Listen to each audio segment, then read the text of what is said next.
Welcome to another episode, everyone. Me, myself, and an individual from Lynwood neighborhood, well, we had to get that in. We had to squabble up. He had disrespected me as far as I was concerned, and he took umbrage to something that I was doing. And well, it went up, and it went up quickly between he and I. Now, when I brought a couple of other stories about a couple of squabbles that people have been having there in prison and in the Los Angeles County Jail, etc., people in the comments were saying, man, why don't you talk about your fights? You always talking about somebody else that was in there fighting. Have you ever had a fight, big fella? Well, not really. I've had a couple of fights. Primarily, my fights were in YA. I had zero fights, zero, that I can recall this last time anyway, in the Los Angeles County Jail. And in prison, I had just a couple of fights total, maybe 3 fights altogether. A couple of other incidents, but just a couple of fights. And YA, I brought you those situations. I either got dope fiend or I got packed out.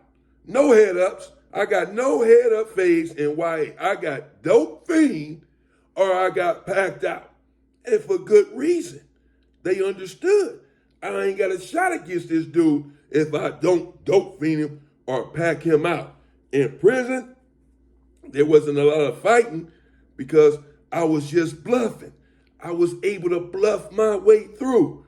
They thought that I was unhinged, perhaps a potentially dangerous and volatile individual.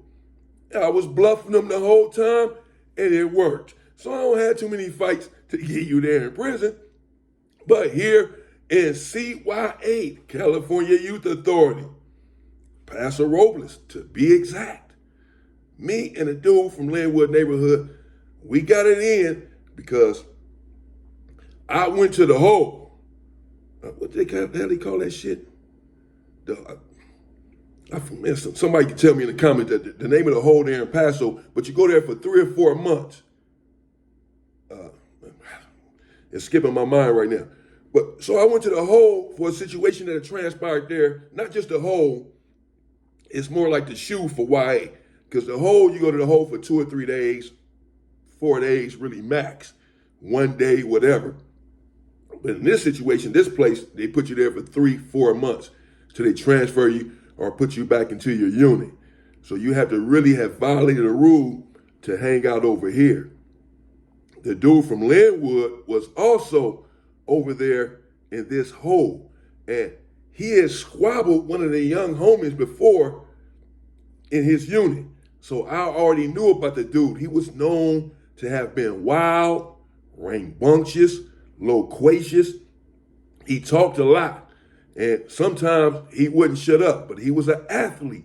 He played basketball all of the time. You had teams up there in Paso. He played basketball and was a really good basketball player, and he played football. And he worked out and all of this. He was about 16 years old, but he was short, but he was cut up and had a little size on him. But man, this dude really thought that he was tough. You couldn't tell him nothing. It wasn't even on a game banging thing. It wasn't even that I was from Hoover and he from Lynwood or whoever his so-called enemies or opposition may have been.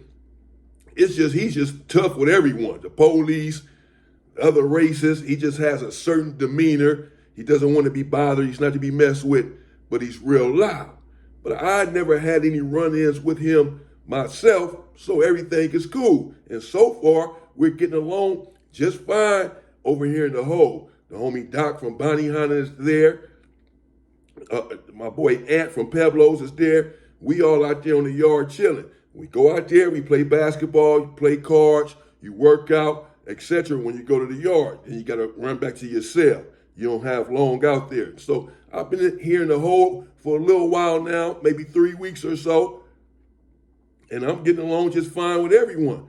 Every time I come to the yard, me and Doc from Bonnie we sitting there chopping it up constantly, all day sitting right there on the bench. This is my yard partner. So on this day, on this occasion, we sitting out there, we chopping it up once again. We just chilling.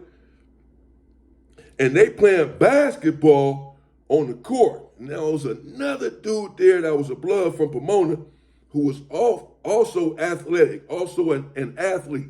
And he was in competition constantly with the dude from Lynwood neighborhood. I do not know, I do not remember his name. I was thinking about it all night before this story. I do not remember his name, the dude from Lynwood neighborhood. Or the blood from Pomona for that reason. This was in YA in 1990, 91, 92. So they're in competition together. The blood and the dude from every time they work out, they see who can do the longest workout, the best push-ups. Every time they play basketball, who scores the most points out of these two? They're both young, they're both athletic, and somewhat of a friendly competition that they got going on. However, on this day, on this occasion, they get out there to the basketball court and they're playing around. And the blood is really scoring a lot of points. And he's winning. He's whooping on old boy from Lynwood. He's shaking him up, juking him, all this. And so the dude from Lynwood is getting upset. And they start arguing, him and the blood. So I'm over there talking to Doc, and I start laughing.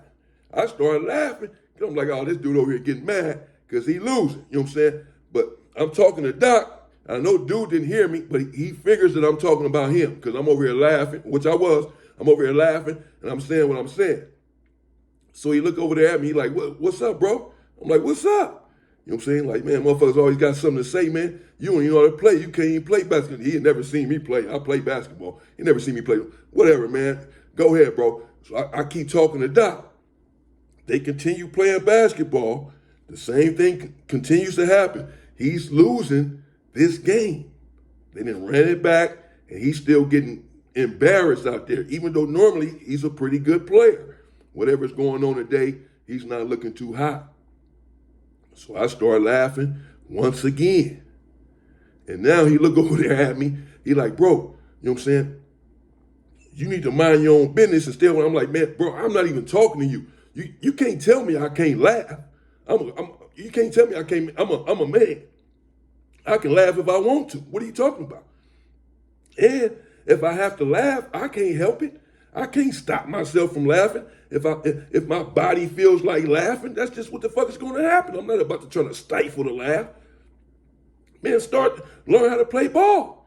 That's what I tell him, learn how to play ball.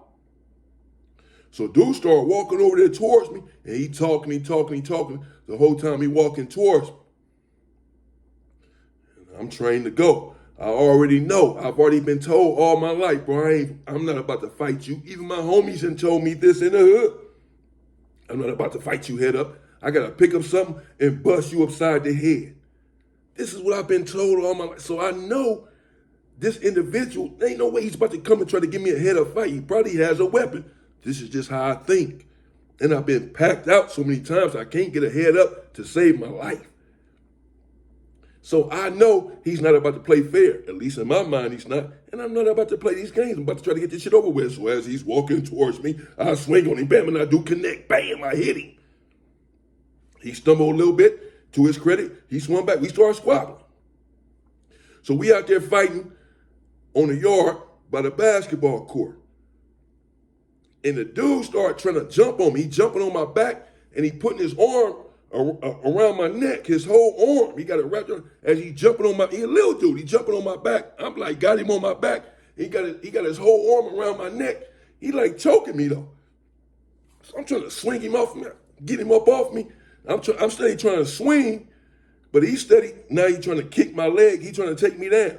He grabbed my shirt and like try to get my legs from under me, kick my legs so I can fall down on the ground. I'm like, man, I'm like, watch out, bro. That shit ain't gonna happen. Squabble up. What are you doing? Then he come back around and jump on my back again. I already told myself, if he do this again, I got something for him. Because he not fighting me right now. He doing this weird shit. So he get behind me and he grabbed me by the neck again. And he trying to choke me or grabbed his arm and wiggled his ass up off me.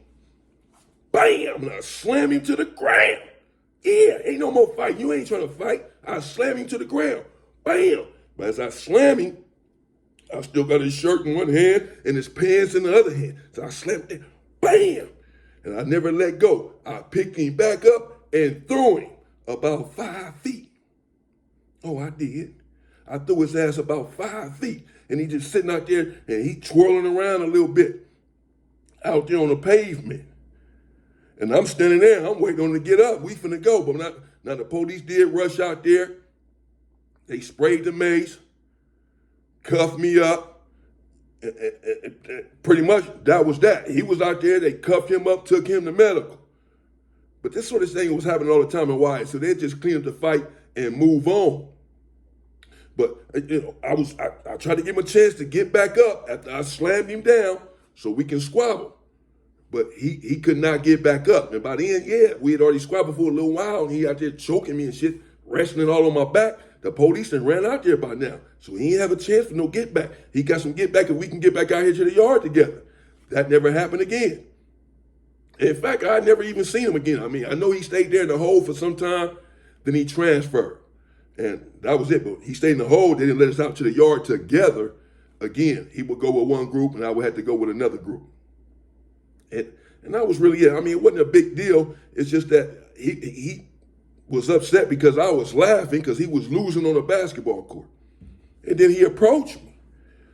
And if you all thought that I was about to bring you another story where I lost, where I got my ass whooped, you got another thing coming. After all, I am the big fella. I ain't lose them all. Stay free, people.